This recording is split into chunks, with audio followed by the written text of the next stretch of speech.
ক্যাংড়া কাঁচা আমড়া দিয়ে ক্যাংড়ার টক বানাবো। এই যে কাঁংড়া রাখা আছে, এখানে আছে আমড়া, তেজপাতা, শুকনো লঙ্কা, গোটা সর্ষে।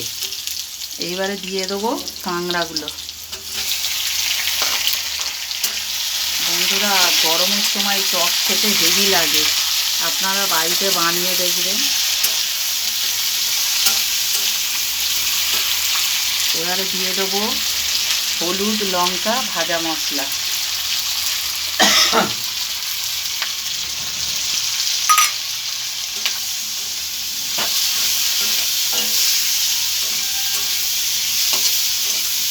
এবারে নাড়িয়ে আমি দিয়ে দিচ্ছি একটু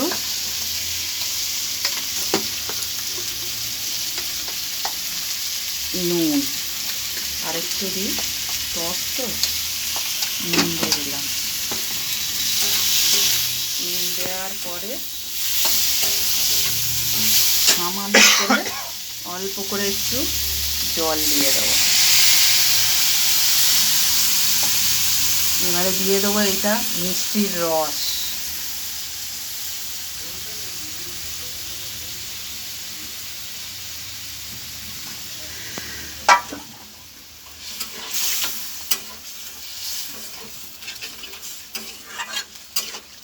বন্ধুরা, এই দেখুন, এটা হচ্ছে টক, আর এটা হচ্ছে আমার কলমি শাক, ছোলা, উচ্ছে, বেগুন সব কিছু দিয়ে এটা একটু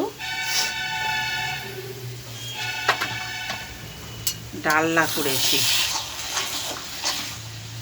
ডালনাটা দেখুন একদম হয়ে গেছে। উচ্ছে, কলমি শাক, বেগুন, কাঁচকলা দিয়ে ডালনা খেতে গরম গরম হেভি লাগবে। আর এটা বাটা মাছ ভাজা আজকের গরম গরম, আর এই কাঁংড়ার টক। তাহলে বন্ধুরা, কাঁংড়ার টকটা একটু হলে আপনাদের সঙ্গে দেখা করবে। ছাইটা কম। দেখুন বন্ধুরা, টকটা পুরো হয়ে গেছে, আমড়াটাও পুরো গলে গেছে, আর টকটা পুরো গাঢ় গাঢ় হয়েছে। এবার আমি বন্ধ করে দিচ্ছি। এবার আমি একটু টেস্ট করে দেখবো। আমার দিকে ঘোরা,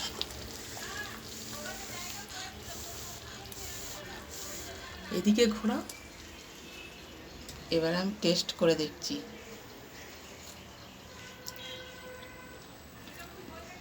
দারুণ হয়েছে বন্ধুরা, এই টক দিয়েই ভাত খাওয়া হয়ে যাবে। আপনারা একটু খেয়ে দেখবেন, এরকম বানিয়ে দারুণ লাগবে। দেখুন কীরকম দেখতে হয়েছে, খেতেও হেভি সুন্দর হয়েছে। গরমের সময় হেভি ভালো লাগবে ক্যাংড়ার টক খেতে। তাহলে বন্ধুরা, আজকের মতো টাটা।